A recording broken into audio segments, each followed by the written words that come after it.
Filho. Não, nós vamos ver que não. Amados irmãos, vamos aqui então caminhar.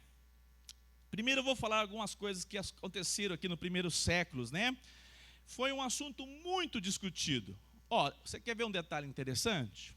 Quando fala de trindade hoje, os cristãos no Brasil, praticamente todos são do mesmo entendimento.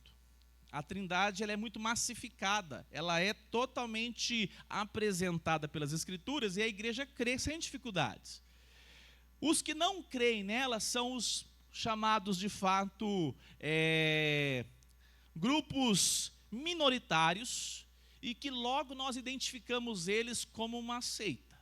Por quê? Porque eles fogem justamente de um pilar da fé cristã. Quem conhece o mais famoso deles, quem é? Sem ser o Silvinho aqui na frente. Porque eu vou falar assim, Silvinho, você fica quieto. Deixa eu responder. Quem? Quem são? Me dá uma luz aí. Isso, Roberto, gostei. Eu acho que até a CCB não, mas os TJ sim, exatamente. Também, lá, Priscila.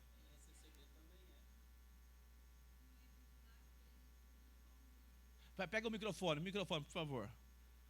Só um minutinho, Priscila.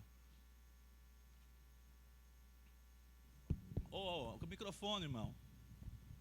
Obrigado, Rafa. A CCB também. Tem até um membro de lá que ele publicou um livro, que o nome do livro chama Fé Sem Trindade.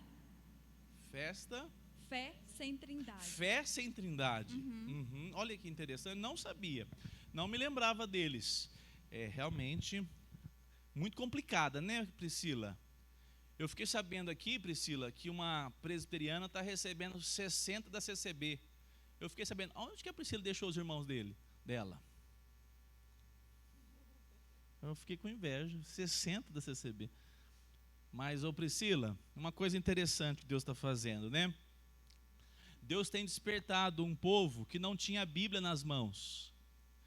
Talvez você venha de uma igreja que a Bíblia era até utilizada, mas a CCB é um exemplo que não era colocada a Bíblia na mão do crente.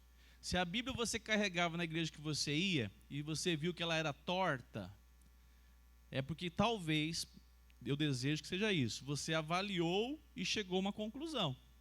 Mas a CCB é impressionante esse ponto. Sabe por quê? Porque entra heresias como essa.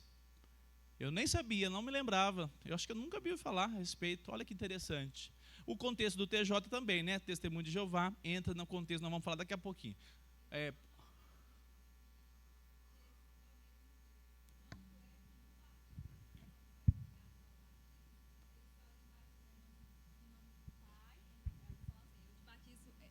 Eles falam assim, irmão, eu te batizo em nome de Jesus Cristo. Eles falam como se Jesus não fosse, como se fosse 4 pessoas. Uhum. Eles falam assim, irmãos, eu te batizo em nome de Jesus Cristo. Uhum. Em nome do Pai, do Filho e do Espírito Santo. Uhum. Tanto é que eu custei entender a Trindade. Olha só, tá vendo? Bem difícil. É mesmo aqui, ó. Tá vendo? Eleitos vem mesmo, tá vendo, Denner?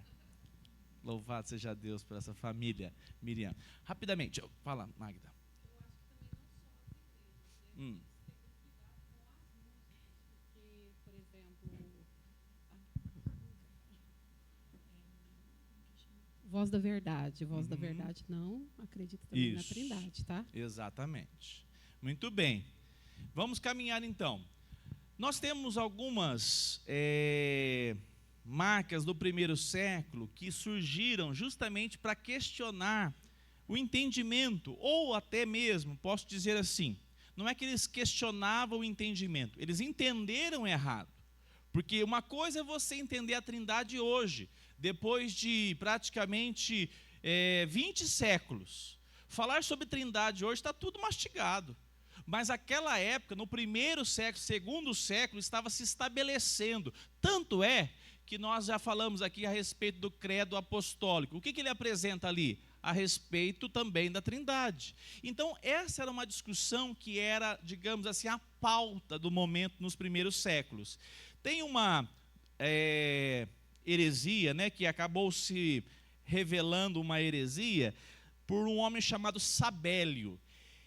Até o Silvinho me mandou essa semana, Silvinho, ele tem uma ramificação, o monarquismo. O mais conhecido é esse aqui, ó, monarquianismo modalista. É a doutrina que afirma que Deus se manifestou em 3 formas. 3 formas como um modo de se apresentar. Então, por exemplo, em Gênesis ele é o Pai, o Criador. Depois, na cruz, ele é o Filho. E depois ele é o Espírito Santo. Mas tem um detalhe. Eles não são pessoas diferentes. É a mesma pessoa. Como se fosse uma ideia de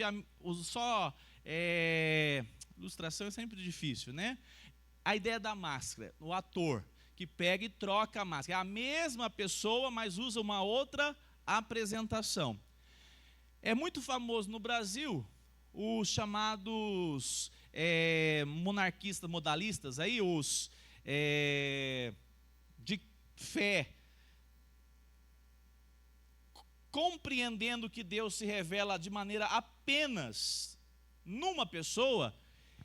Um cantor que eu não sabia, não, aquele caso lá do Antônio Cirilo, né? Também fiquei espantado. O Silvio me mandou um vídeo. Ele não é mais inteligente que ninguém aqui não, viu, gente? Vocês podem, durante a semana, a gente vai conversando, viu? Eu respondo depois de 3 dias. Não é, Silvinho? Mas respondo. Eu estou visitando o irmão que está passando mal e está mandando uma teologia pesada. Eu falei, que é isso, irmão? Espera aí, depois eu vejo. Mas é tão bom ver a igreja se interessar. Aqui nós temos que crescer. Crescer, para cada dia mais parecer com Cristo. Esse ensino modalista, por exemplo, então o Antônio Cirilo expressou, é o Cirilo mesmo? Expressou assim que a mesma pessoa é o Pai, é o Filho, é o Espírito Santo. Todo mundo no Brasil, ou um bom crente, conhece que o Voz da Verdade é uma seita nesse sentido. Aquele Moisés lá, o pastor Moisés, perdeu e ele tem uma declaração modalista. Ele entende que o mesmo é o Deus, o mesmo é o Filho e o mesmo é o Espírito Santo. Perceba a diferença? Nós cremos que nós temos um só Deus, amém? Mas eles são 3 pessoas distintas. Nós vamos falar então, biblicamente, a respeito disso. Essa heresia remonta ao século também 2, o ano 215, seu principal representante foi Sabélio. Inclusive, aqui, a minha dúvida foi essa, então, acho que eu tirei essa tela. Tem um outro modelo de monarquianismo, que aí coloca Jesus como adotado por Deus, que é um contexto do adocionismo, e que faz dele, então, criado por Deus. Ele não é como Deus. Então, é um outro modo também a respeito dessa heresia. Você nunca ouviu falar desses nomes? Não tem problema, nem precisa gravar. É só para você entender que já houve muita discussão a respeito da Trindade. E para você, inclusive, de vez em quando, parece que ele não está diferenciando quem é o Pai, o Filho e o Espírito Santo. Nós vamos ver vários versículos que deixam bem claro essa relação trinitária do Pai, do Filho e do Espírito Santo. Um outro que é o famoso é Ário. Esse presbítero, ele era um presbítero dentro da igreja, mas que não entendia justamente a pessoa do Filho. Novamente, deixa eu ver se eu consigo voltar rápido aqui. Consigo. Me falem aqui, qual é a definição que a confissão de fé, esses homens fizeram a respeito do Filho? O Filho é gerado pelo Pai? Gerado, presta bem atenção na minha palavra. Vamos ler lá então, vocês não estão lendo. Vamos lá. Na unidade da divindade, há 3 pessoas de uma mesma substância, poder e eternidade. O Deus, o Pai, Deus o Pai, Deus o Filho e Deus o Espírito Santo. Até aqui tranquilo, certo? O Pai não é de ninguém, não é gerado. O Pai não é gerado. Presta bem atenção agora. Nem procedente. Agora o ponto mais importante para nós. O Filho, está escrito assim, ó. O Filho é gerado, está assim? Porque se estivesse assim, ele teria o quê? Uma criação, ele foi criado algum dia. Mas como é que está aqui? O Filho eternamente gerado do Pai. Aqui é a grande questão, porque nós não temos a pessoa do Filho como criatura, ele não foi criado por Deus. Nós vamos ver vários versículos que apontam que ele foi gerado, a Bíblia diz que ele foi gerado do Pai, mas ele foi gerado eternamente. E aí a gente tem a relação de tempo, né, muito complexo para nós, porque falar de eternidade é algo que nós não conhecemos, mas nós entendemos que está fora do Cronos, ele está fora desse contexto que nós marcamos o tempo, século 21, século 20, eternamente gerado. Por que nós temos que tomar cuidado? Porque se nós falarmos que ele foi gerado, que ele foi criado, nós vamos cair na doutrina herética do arianismo. Quem que hoje no Brasil são os principais proclamadores? Os testemunhas de Jeová. Ário continua com ainda os seus reflexos até hoje. Se você conversar com uma pessoa do testemunho de Jeová, ele não vai considerar Jesus Cristo sendo Deus. Ele vai considerar Jesus abaixo de Deus. Então, se ele é abaixo de Deus, ele foi criado por Deus. Então, nós chegamos olha só os termos que os teólogos aqui utilizaram. Eternamente gerado. Para que a gente saiba que ele não foi criado por Deus. E assim, nós vamos compreender que os três formam, né, um só Deus. Muito bem, agora nós vamos, aqui ó, é o monarquianismo dinâmico que eu mencionei, viu, Silvinho? Vamos agora para os textos bíblicos. Abra a sua Bíblia aí, esse texto é importantíssimo, Deuteronômio capítulo 6, verso 4.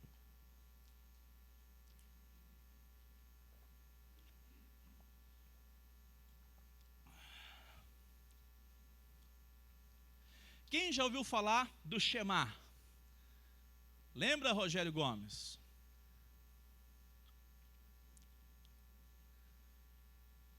Alguns dizem que é o primeiro credo do povo de Deus, de Israel.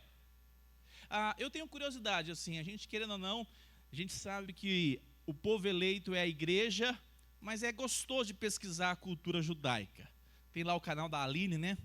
Hoje ajuda muito. A Aline, como é que chama o canal? Israel com a Aline, acho que é isso. O Shema, se você pegar hoje, ainda mais nesse período de guerra, até hoje os israelitas colocam lá o Shema para ser ouvido. A palavra Shema, em hebraico, ela significa...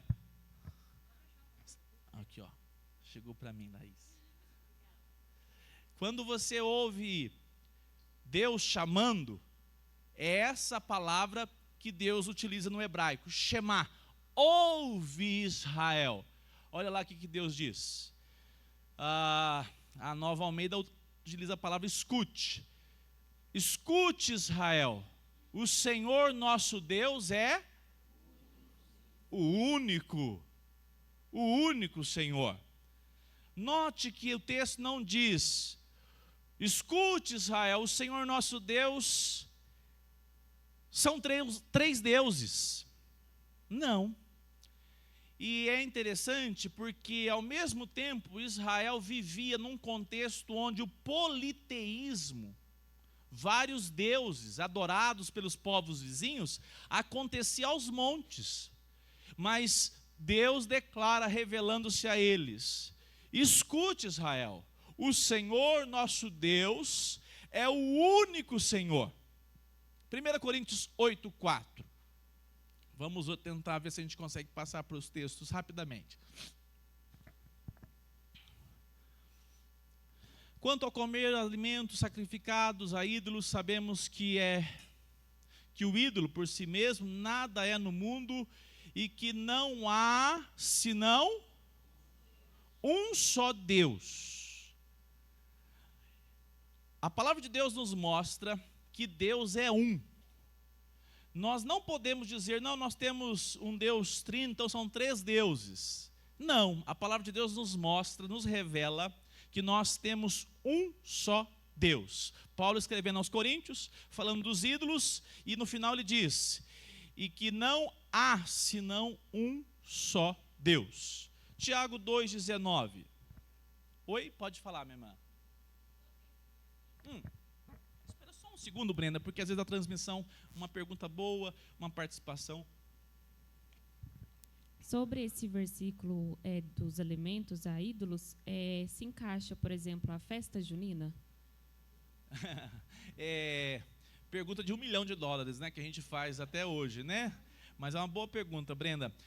O que acontece, Brenda? A gente nota que nesse contexto ali, Paulo está dizendo, se você participa de maneira consciente daquilo que você sabe que é de ídolos, e se o seu irmão, olha só, escandaliza, você deve evitar.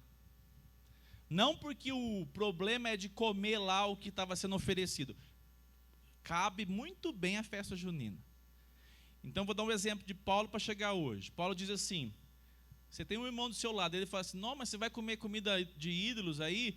E aqui não era... Hoje tem gente que acha que é o seguinte, né? Você está passando uma encruzilhada, o frango assado está caro, e aí você fala, não, vou parar aqui, já vou levar o almoço, porque tá bom aqui, ó, de graça. Não, irmãos, lógico que não. Aqui é porque o mercado vendia carnes que eram oferecidas a ídolos, aos templos pagãos.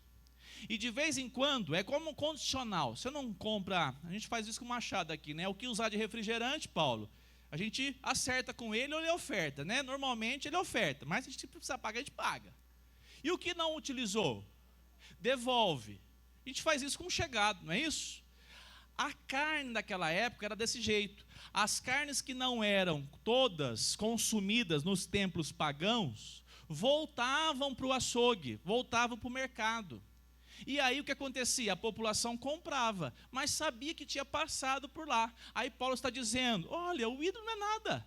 Mas tem um detalhe. Se o seu irmão nota que você está fazendo isso, e ele fica escandalizado, não compre, procura outro mercado. Paulo vai trabalhar isso em Romanos. Então, para nós hoje, a festa junina, eu tenho uma definição. Devido aos nossos irmãos, eu digo assim, de vez em quando eu uso a minha camisa xadrez, e alguém associa com festa junina, a exposição pecuária lá de Uberaba, Zebu, eu fico bravo, porque eu falo, nada a ver, eu gosto de xadrez, não é por isso que eu não vou deixar de usar xadrez.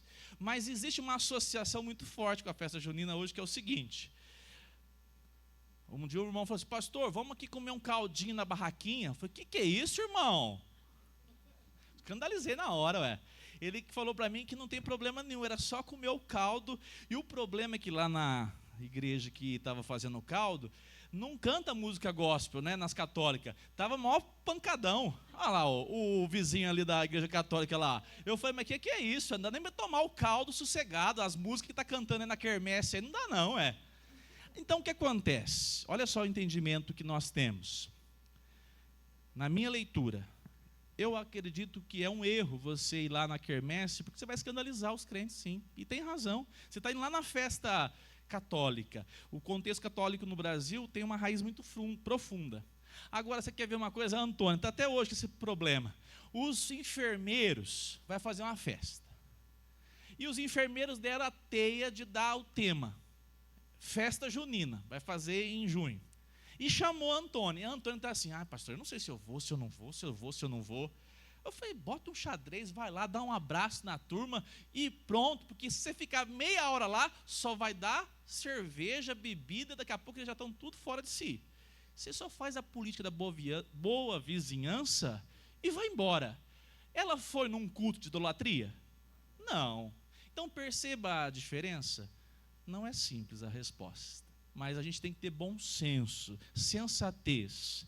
Eu sou mais do que, tome cuidado, é melhor você ter mais freio do que deixar o negócio degringolado. Certo, Brenda? É uma resposta para a gente também pensar, a gente analisa, porque é muito fácil dizer, é errado, e pronto. Mas tem que tomar cuidado, porque hoje o catolicismo, nesse sentido, a gente tem muito mais coisa do catolicismo que a gente imagina. Nós temos que tomar cuidado com isso, para isso não adentrar também o nosso coração. Até as festas, até as escolas confessionais de vez em quando faz isso, é ou não é?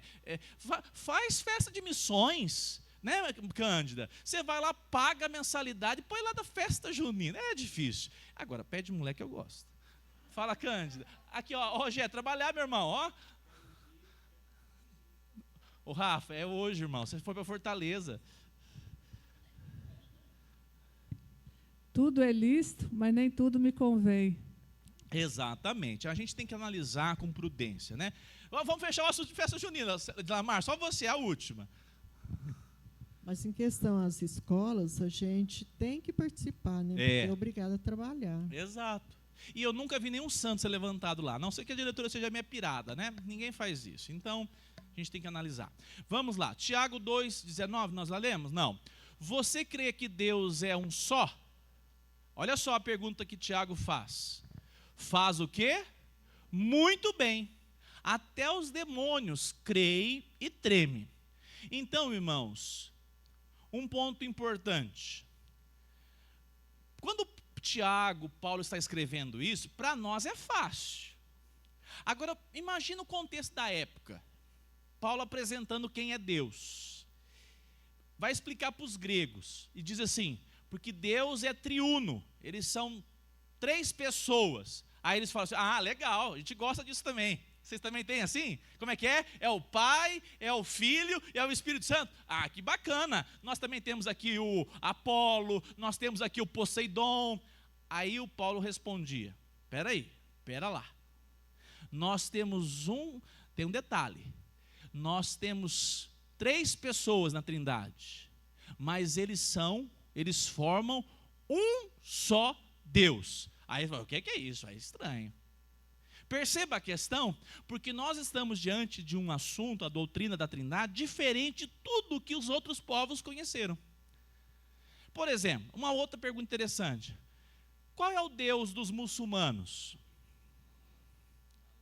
Ele é o nosso Deus? A gente acha, também achava, o Luiz. Vou mostrar que não é, sabe por quê? O Alá que eles invocam, perguntam para eles assim, o Deus que vocês creem, Alá, ele é triuno? Aí eles vão responder, não, ele não é o Pai, o Filho e o Espírito Santo. Quando a Bíblia fala que nós temos um só Deus, ele está falando da pessoa do Filho, ele está falando da pessoa do Espírito, ele está falando a respeito do Pai, ou ele está falando a respeito das 3 pessoas? Percebe a questão? Olha que interessante. Eles não creem, Luiz, que Alá é o Deus Yahvé, porque o Deus Yahvé que nós conhecemos, o Deus Yahvé, o termo até o nome do Pai. É Elohim. Quando nós falamos Deus, nós estamos falando a respeito das 3 pessoas. E eles não entendem assim. E de maneira que nós temos então um Deus, um só Deus, mas que se revela, nós vamos falar daqui a pouquinho a respeito das suas funções em 3 pessoas. João 6,27.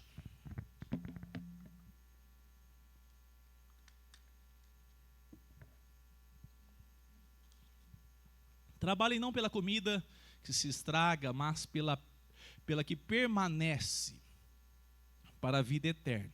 Olha lá. A qual o Filho do Homem dará a vocês. Porque Deus, o Pai, o confirmou com o seu selo. Esse versículo aí você percebe falando a respeito de quantos deuses? A minha pergunta capciosa, quantos deuses? Um só. Mas quantas pessoas você enxerga nesse versículo? Perceberam isso? Olha lá. A vida eterna a qual o Filho do Homem, quem é o Filho do Homem aí citado? Jesus Cristo.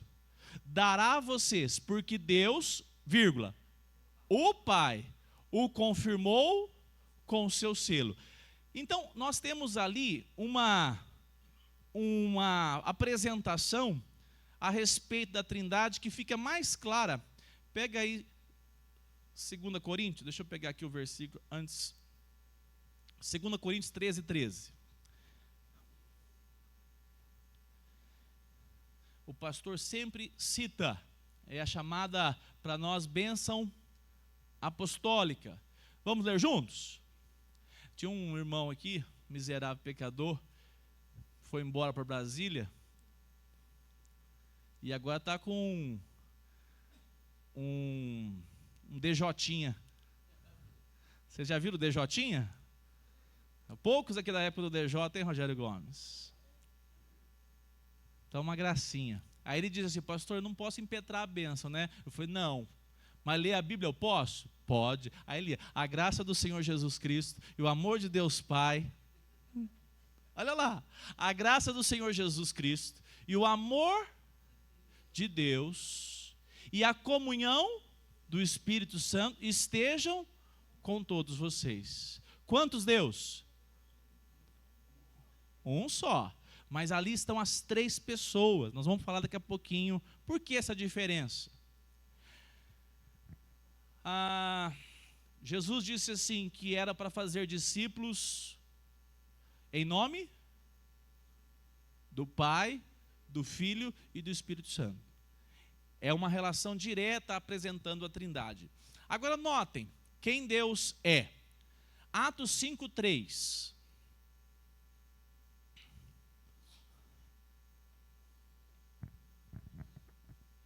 Lembra dessa passagem? Ananias, Safira. Então Pedro disse: Ananias, por que você permitiu que Satanás enchesse o seu coração? Para que você mentisse. Como é que está a palavra Espírito Santo na sua Bíblia? Está em letra maiúscula? Ao Espírito Santo, retendo parte do valor do campo. Não é verdade que conservando a propriedade seria sua? E depois de vendido o dinheiro não estaria em seu poder? Vamos ler juntos agora? Por que você decidiu fazer uma coisa dessas? Você não mentiu para os homens, mas... Volta no início do versículo. Você mentisse, para que você mentisse ao...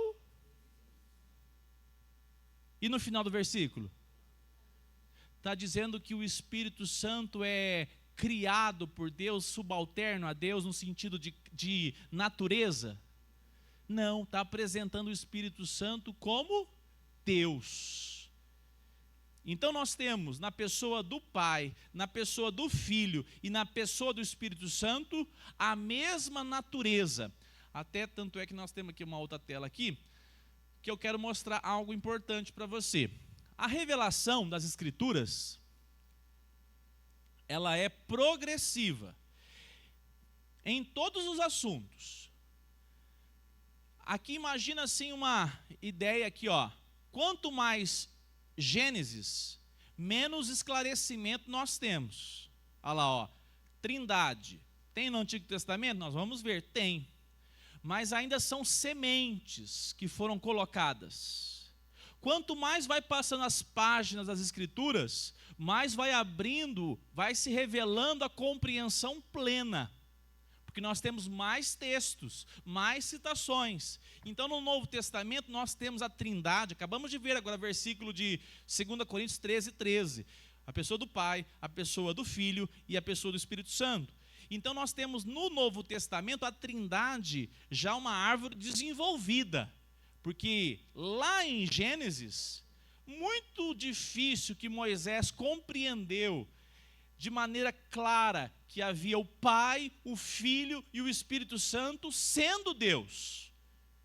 Ele escreveu, ensinou, crendo, mas não compreendendo essa revelação, porque ele não tinha ainda conteúdo para poder compreender completamente. E mesmo nós tendo toda a revelação, a gente crê, mas a gente entende qual é o propósito. Então vamos caminhar. A mesma natureza, esse é um ponto. Nós acabamos de ver então que são 3 pessoas. Mas olha lá, João 1:1.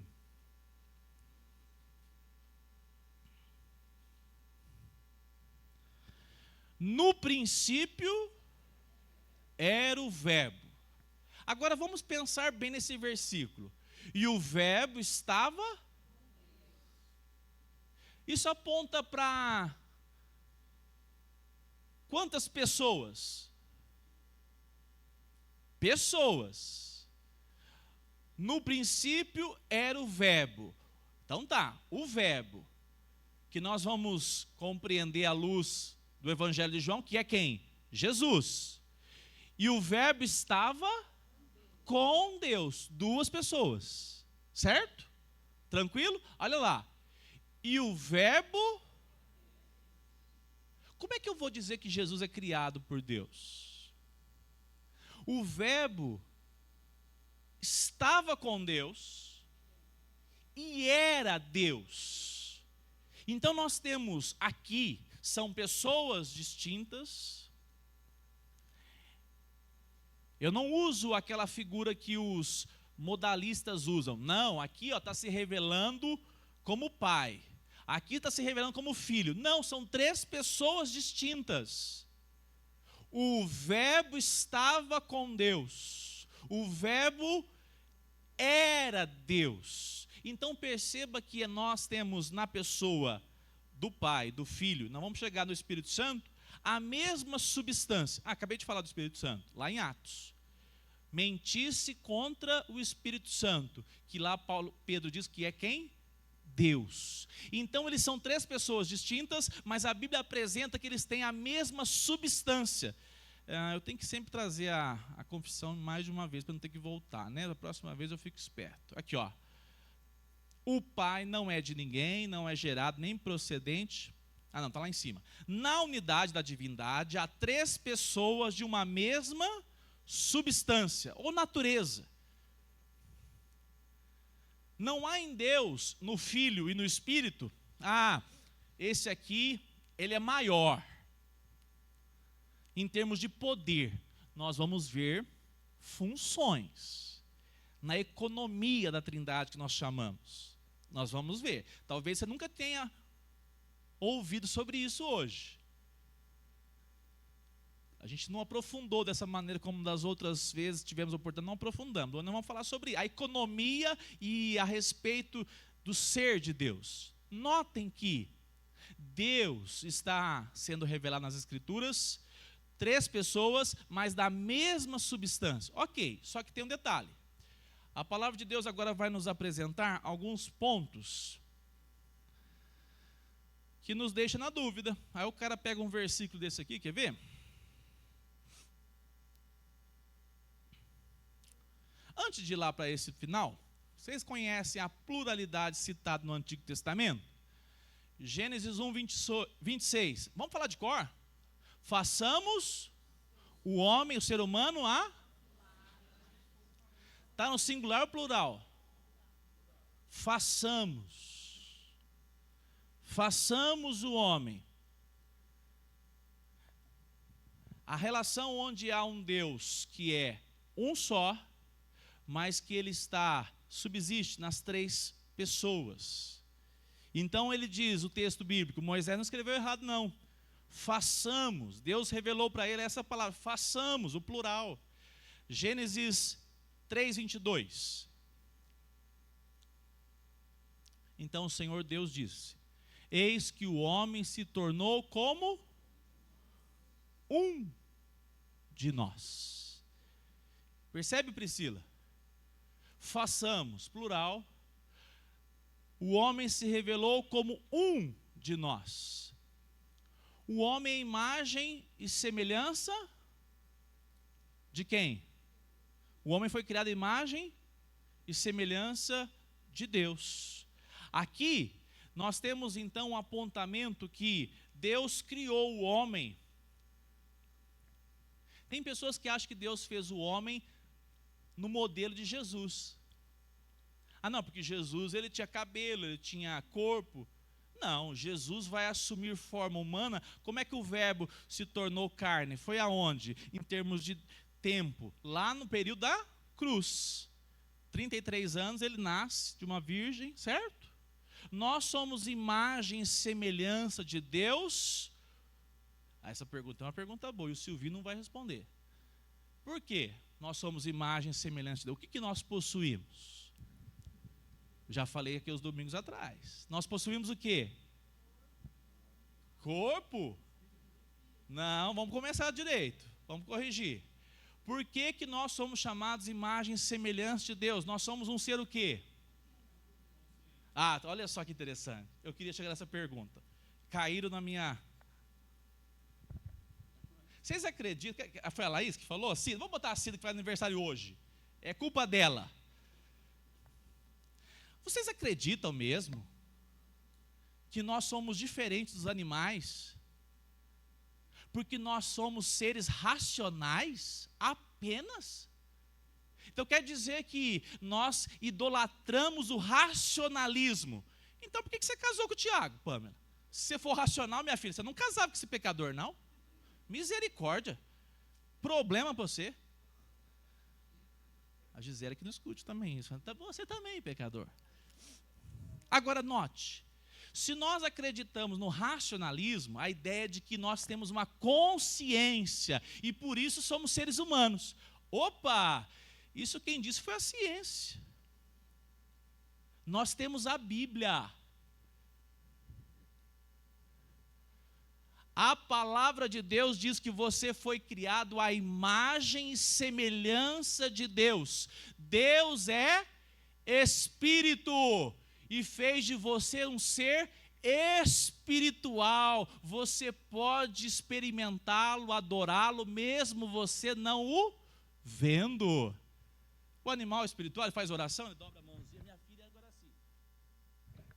Mamãe vai orar, está lá na tela, está no celular lá, fazendo alguma coisa, vai orar para agradecer o alimento. Ela, papai, todo mundo tem que estar lá. Aí nós, mãozinha assim, e ela faz assim também. Ela é de Deus, mas ela já começa a comer. Vocês oram aí, eu vou comendo. Mas enquanto os dois não fizerem a mãozinha, não está satisfeita não. A oração tem que estar com os dois. Você já viu algum animal tendo uma relação com Deus espiritual? Não. Você já viu Deus tratando, arrependa-se manada de bois? Não. Ele chama aqueles que foram criados numa condição que Deus deu ao homem de ser um ser espiritual e ser alguém que pôde se relacionar com ele.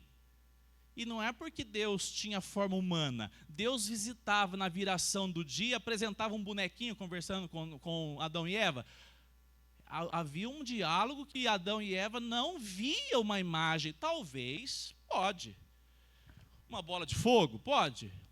Pode. São manifestações que Deus, que Ele quiser fazer, Ele faz manifestações. Mas aquilo é Deus. A manifestação em si? Não. Ele é espírito. Ele fala com os seus filhos. O que mais? Tem que responder, senão eu não vou passar. Somos imagem e semelhança de Deus, por causa, então, nós temos uma relação, somos seres espirituais. Ele deixou para nós o que também? Sobre a sua pessoa e transmitiu para nós o que? Atributos. Atributos. Vamos ter que chamar. Ô, Heitor, você faltou, né, Heitor? Ah, aí, ó. Você tem onisciência? Você tem? Onipresença? Você é infinito? Ah, eu tenho que fazer um parênteses aqui. Essa semana eu achei um cara muito interessante. Um apologeta. Eu falei aqui a respeito de Deus criou o mundo. Para ter criação do mundo, a ciência já chegou a uma conclusão. Precisa de tempo, espaço e matéria. A resposta do apologista. Deus é espírito, por isso criou a matéria. Deus, espaço. Quantos metros tem aqui? Não é assim que a gente mede? Deus é infinito, por isso pôde construir o universo. E Deus, quantos anos você acha que é muito tempo? 1000 anos. Deus é eterno. Por isso ele pôde construir o Cronos. Olha que interessante, uma resposta com evidências a respeito desse ser de Deus. Voltando aqui, você não é onisciente, você não é onipresente, mas você consegue se compadecer e amar pessoas, porque Deus deixou os atributos que nós chamamos comunicáveis. Nós amamos, não é porque você nasceu assim não, bonitão, é porque Deus é amor e comunicou isso a você. Por exemplo, você pega as espécies, por mais bonitinhas que são, elas até devoram umas às outras, da mesma espécie, muitas vezes. O ser humano, fora as exceções, a regra é, ele é um ser amoroso. E não precisa ser crente. Não precisa ser crente. Porque são atributos que Deus comunicou a toda a raça humana, a toda a humanidade. E quando nós falamos a respeito do homem, então ele não é só intelecto. Ele parece com o Deus que o criou. Ele tem reflexo na sua vida, sentimentos, a relação de se alegrar, de nos entristecermos. Mostra que Deus é um Deus que comunicou isso a nós. Então nós possuímos esses atributos. Vou caminhar para o final, porque tem textos aqui importantes. Abra aí a sua Bíblia, se você puder. João 14, 28.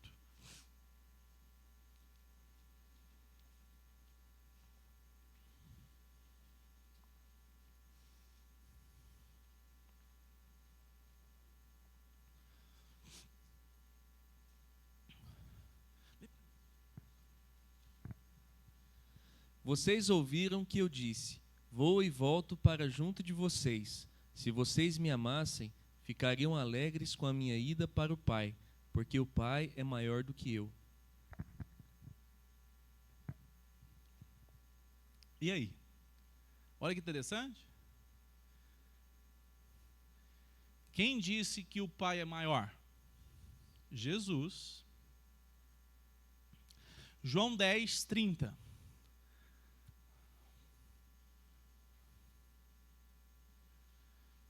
Vamos ler esse versículo minúsculo.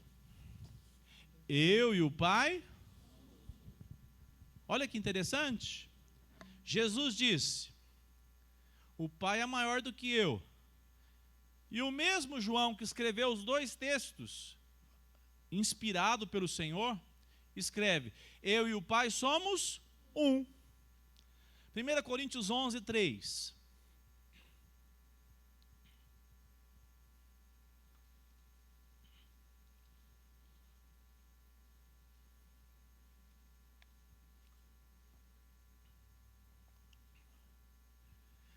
Quero, porém, que saibam que Cristo é o quê? O cabeça de todo homem. Então, Cristo é o cabeça sobre todo homem. E o homem é o cabeça da mulher. E Deus é o cabeça de Cristo. Olha que interessante. Como é que nós vamos resolver esse versículo aqui na mão num TJ? É uma maravilha, hein? Esses versículos. Porque vão dizer, ó, aqui, ó. Tá vendo? Presta bem atenção a um ponto importantíssimo. Quando nós falamos a respeito de quem Deus é, o ser de Deus, nós já falamos aqui algumas vezes. Nós temos um Deus que se revela na Bíblia como um Deus só. É um Deus que possui a mesma natureza. Tanto é que nós vimos aqui, quando o Espírito Santo foi citado por Pedro, vocês mentiram contra o Espírito Santo. Vocês mentiram contra Deus. Então, o Pai, o Filho e o Espírito Santo possuem a mesma natureza.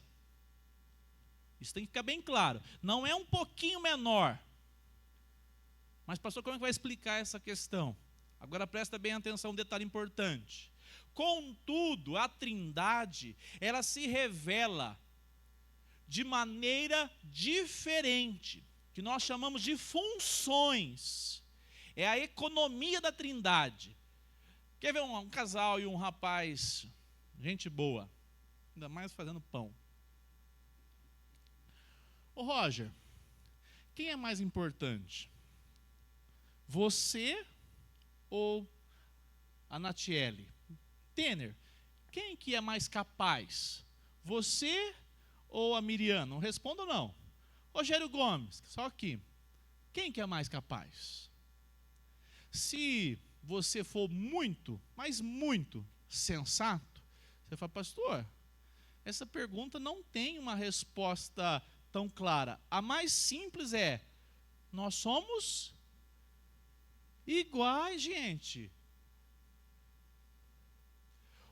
O que o Jonathan tem em termos de natureza que faz dele superior a você, Camila? O que faz da Gisele inferior à minha pessoa? Percebe que nós estamos falando a respeito de pessoa. Se tem algum marido aqui que trata a mulher assim, ó, você é mulher, então por causa disso, você tem que me respeitar e porque você é inferior. Você está sendo machista. Machista. A Bíblia não apresenta a mulher como inferior. Se tem algum homem que ouve da mulher, ó, eu sou muito mais capaz, eu sou muito mais profunda nos estudos, ganho muito mais que você, por isso você tem que me respeitar, que eu sou superior. Essa pessoa está sendo o quê? Feminista. Perceba o detalhe? Machismo e feminismo. O que a Bíblia apresenta? A Bíblia apresenta funções diferentes. Deus criou Adão e fez Eva. Adão via animais, e ele não via uma que era como ele, semelhante a ele. Deus criou a mulher, essa frase é famosa nos casamentos. De qual parte do corpo? Para não ser, se fosse do pé, seria pisada. Esse é um momento romântico, hein? Aí que você abraça, você fala, ei,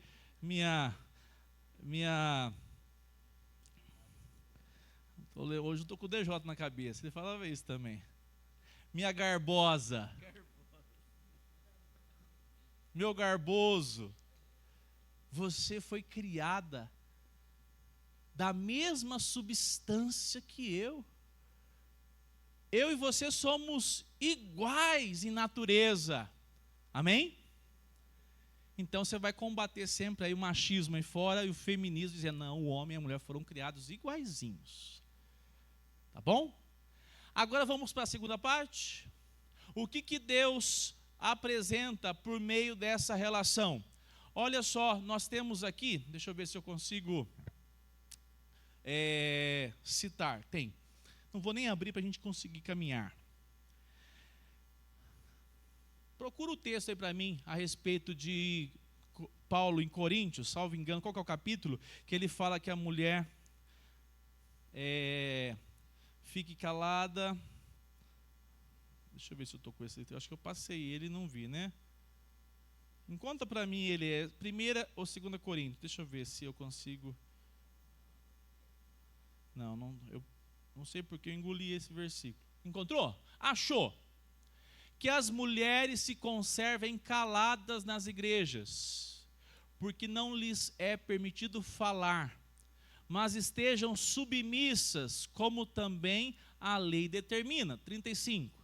Se, porém, querem aprender alguma coisa, perguntem em casa ao seu próprio marido, porque a mulher é vergonhoso falar na igreja. Adianta.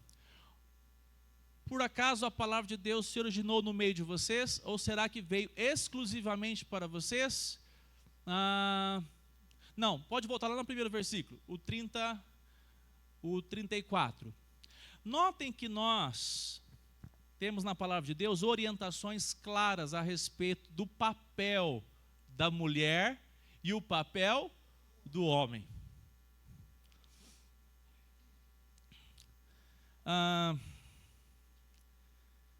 Alguém aqui dos homens aqui tem consciência que não daria conta de parir?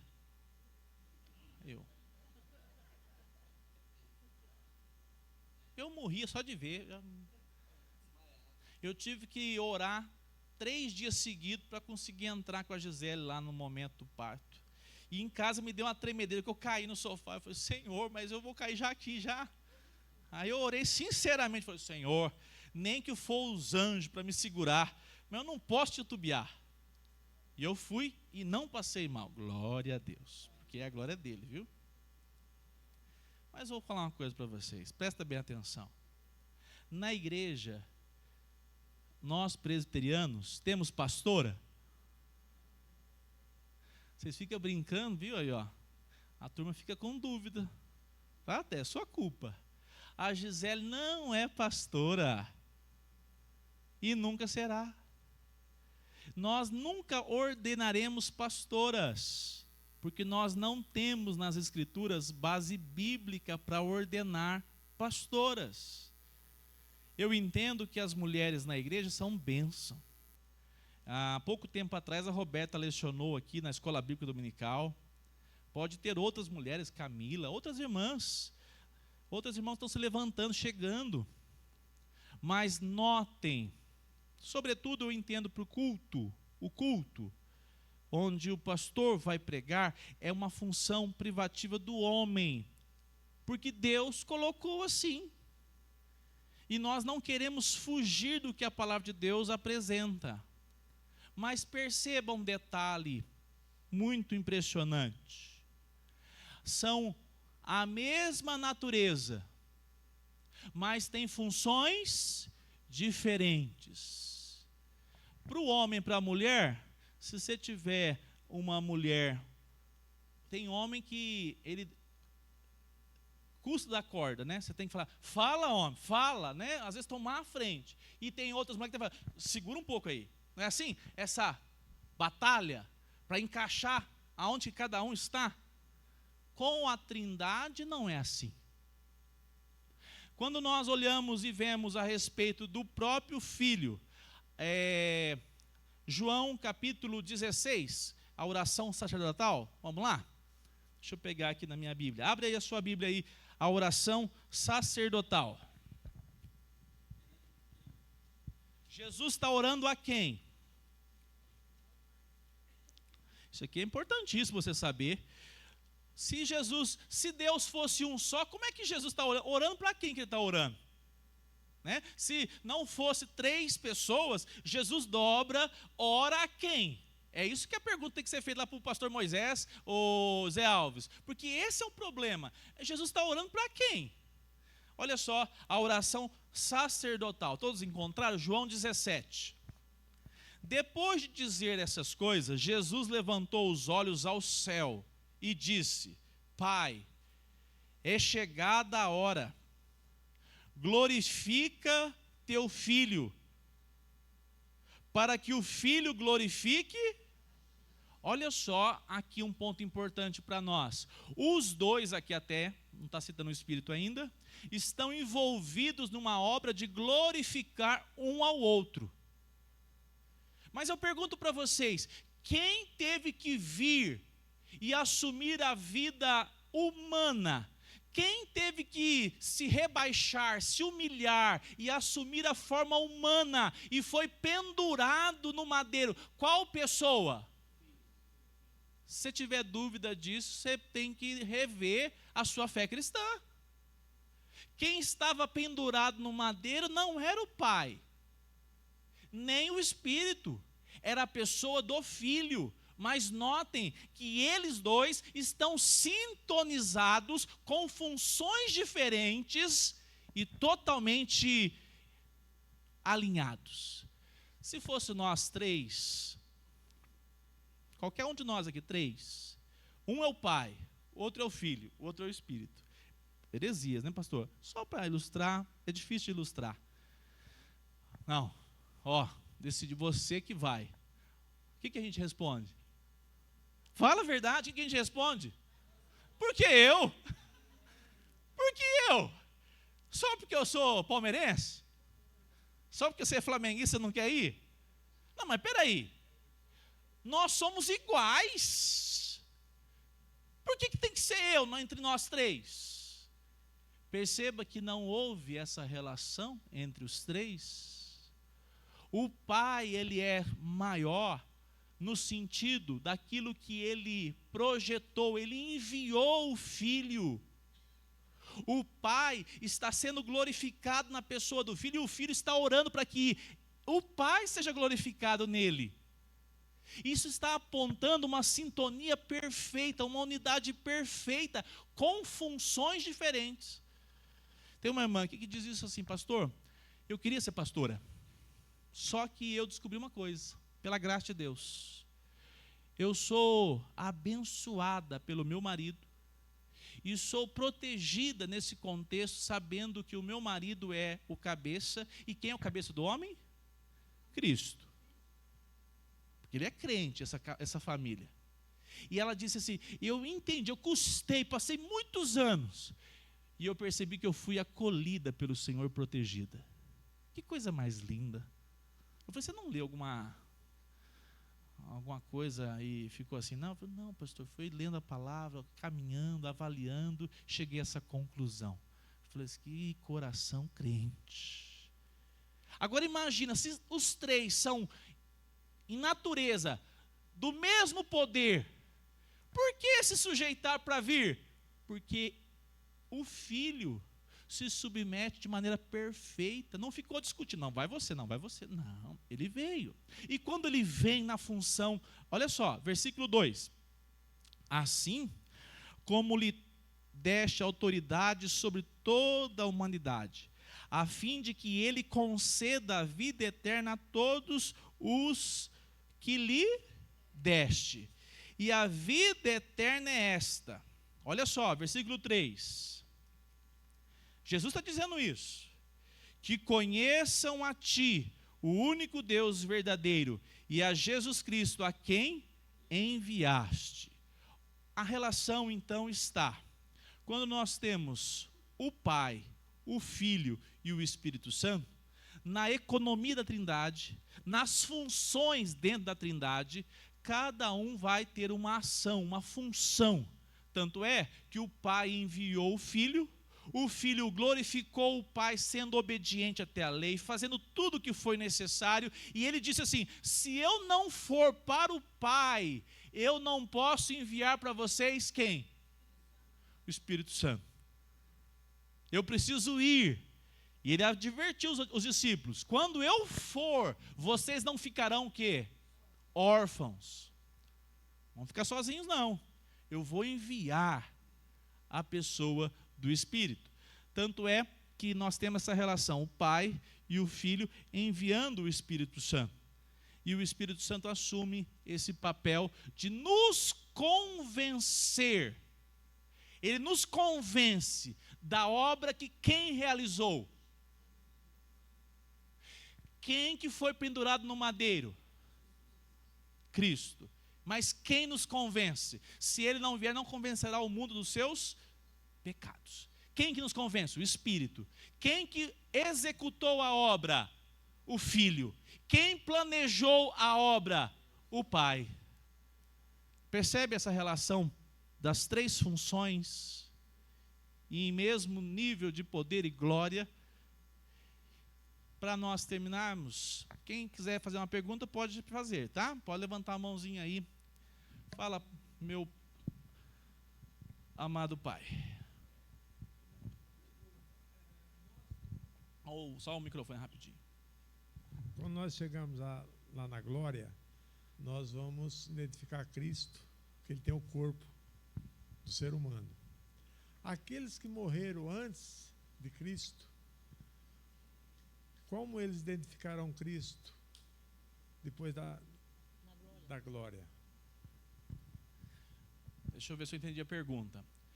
Nós vamos identificar Cristo porque ele tem corpo, certo? E ele vai se apresentar, nós vamos ver a glória dele diferente dos querubins e serafins, certo? É igual você encontrar um soldado aqui, cadê o Paulo? Conhece muito de militar. Você encontra um recruta que está na porta lá do quartel lá. Você identifica rapidamente um recruta? Sim, normalmente ele está lá meio que sem muito o que no ombro. Divisas, estrelas. Quando nós vemos, quando nós nos depararmos com o Filho, nós vamos ver o que nele? A sua glória. Não vai ter como diferenciar, esse aqui talvez que é esse que é o Jesus. Como Judas teve que fazer, ele teve que dar um beijo, porque ele não tinha um corpo ainda o quê? Glorificado. Lá ele é cheio de glória. Então nós também não conhecemos ele, nunca vimos o rosto de Jesus. Foi há 2000 anos atrás, eles pintam Jesus de cabelos lisos, olho azul, loiro, até de tudo, né? Nós não sabemos. Mas quando nós o encontrarmos, esse é um ponto bom e interessante. Nós vamos ver a pessoa do Pai? Não. Vemos com olhos. Deus é o quê? Espírito. Quem assumiu a forma humana foi a pessoa de quem? Do Filho. Agora, alguém disse isso, é interessante. Se ele quiser se revelar, o Deus Pai, se revelar, manifestar uma bola de fogo, ele pode? Pode. Mas ele não é, a natureza dele não é aquela bola, ele se revela. Mas nós vamos ter lá, nós vamos ter condições de abraçar Jesus? Sim, ele tem um corpo, nós seremos abraçados. Como é que vai ser essa fila, né, Débora? Mas como é que ele é perfeito, ele não vai deixar de esperando muito. Então, tem eternidade para nós esperar também, né? Fala, Denner. Sobre o João 1, que o princípio era o verbo estava com Deus, o verbo era Deus. Na definição da Westminster, fala sobre essa eternamente gerado. Eu fiquei em dúvida sobre isso, porque ele sempre estava com Deus. Isso. E qual é essa definição exata do eternamente gerado? Isso. É porque a palavra de Deus, até agora a gente pode pegar o versículo, diz que ele é gerado do Pai. Então, uma questão interessante. Ele não é gerado no sentido de que foi criado, porque a ideia de criação, se ele criou, quer dizer que ele é uma pessoa abaixo de Deus. Então ele criou, por exemplo, os serafins e os querubins. O arcanjo Miguel são seres criados. Jesus não. Jesus não foi criado. Eternamente gerado, nós descansamos que ele não teve início. E é onde a gente buga, né? Porque a gente crê. Se ele não, o ponto importante, Jesus não foi criado, porque a Bíblia não tem nenhum texto que aponta que ele foi criado. Ele eternamente gerado, aponta então para nós descansarmos que ele não foi criado, mas que ele sempre existiu. Da mesma maneira como o Pai e o Espírito nunca teve limitação de tempo. Nós temos. Então, por exemplo, Lúcifer. Lúcifer teve algum momento que não existiu? Sim, porque ele é um ser o quê? Criado. Os arcanjos? Sim. Uma pergunta: como é que estava Deus antes de tudo ser criado? Qual que era o tipo de vida que tinha Deus? Sozinho? O que Deus disse assim? Não é bom que o homem... Por quê? Porque ele mesmo deixa claro que a relação dele sempre foi plural. Ele sempre teve uma relação comunitária, a melhor palavra. Deus, o Pai e o Espírito, Deus, Pai, o Filho e o Espírito, sempre estiveram num relacionamento o quê? Perfeito. Não é assim, entrei num tédio, né? Não tem nada para fazer agora, vamos criar os anjos, vamos criar os serafins, vamos criar agora o melhor projeto, o homem. A ideia que nós vimos domingo passado, retrasado, Deus estava numa unidade perfeita, sem falta de nada. Ele não precisava de nada, mas ele desejou criar todas as coisas para a sua própria glória, e nós nos satisfazemos nessa glória. Então, Denner, depois eu até posso pegar algum versículo que diz, a Bíblia diz que ele é gerado, mas não gerado com a relação de criado, mas sim sempre existente, da mesma relação com o Pai, tá? Nós sempre temos o grande desafio que é considerar os termos, né? O eternamente gerado para nós, ele aponta não criado. Vamos terminar aqui em João 20, 21, para nós aplicarmos para a nossa caminhada aqui. Olha só o que apresenta aqui. E Jesus lhes disse outra vez. Só um detalhe aqui, deixa eu pegar e voltar rapidamente aqui. Deixa eu pegar o meu versículo aqui, se eu consigo pegar ele aqui.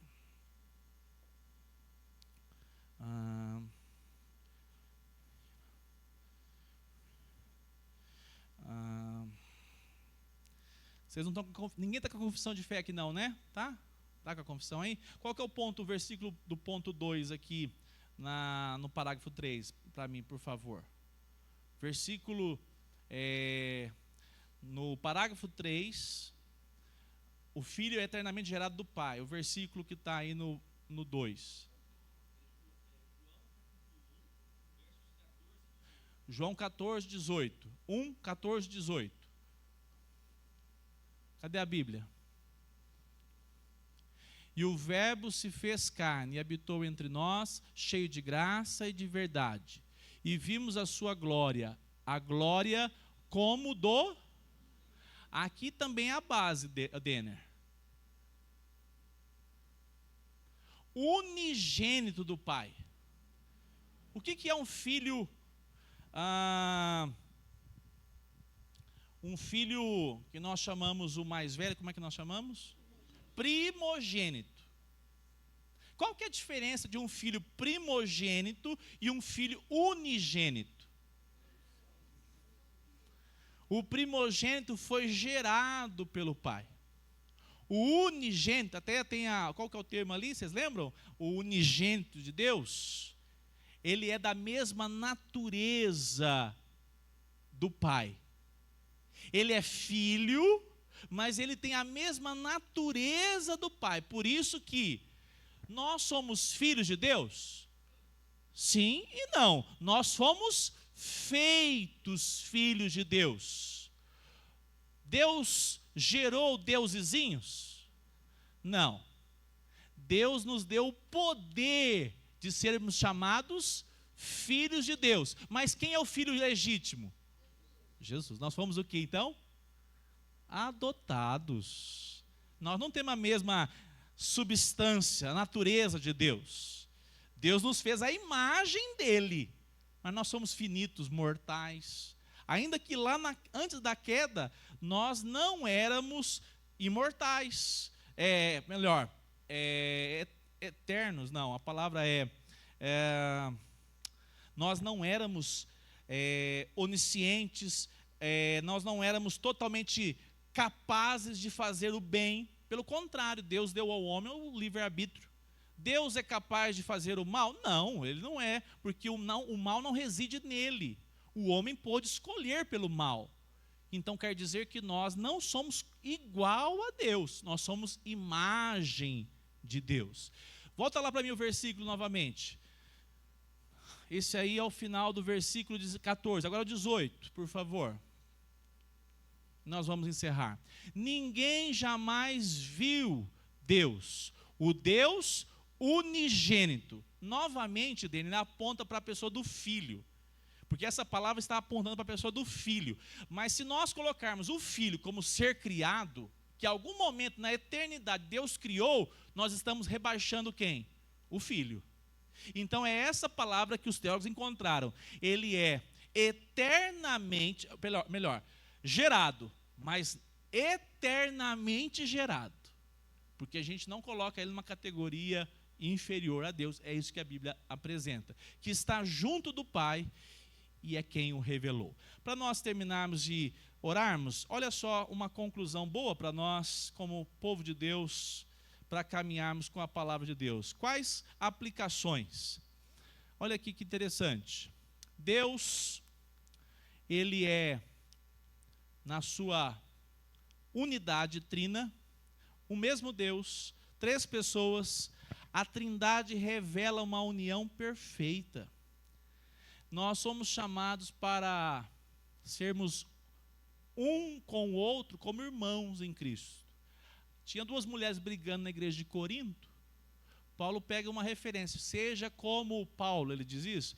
Seja como Cristo, que se esvaziou de sua glória, e foi humilde para servir.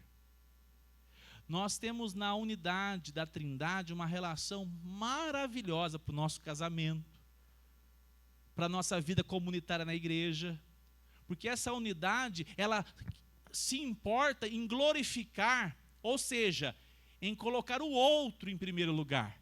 E quando nós fazemos isso de maneira mútua, nós somos abençoados, do mesmo jeito que nós abençoamos, e o nome de Deus é glorificado. Então nós podemos aprender. O modelo da missão, né? Depois você pode ler na sua casa, João 20, 21. Assim como o Pai me enviou, eu vos envio. Nós temos um Deus missionário. As missões não surgiram da cabeça do homem. Deus foi enviado, ou melhor, Deus Pai enviou o Filho. E assim o Filho diz, assim como o Pai me enviou, João 20, 21. Eu também envio vocês. Nós fazemos missões porque o Senhor nos mandou fazer, porque Ele fez. E aí eu terminei mencionando essa respeito, a relação da submissão perfeita de Cristo Jesus. Que nós sejamos servos, né? Submissos, apontando para a glória do nosso Senhor Jesus. Vamos ficar em pé?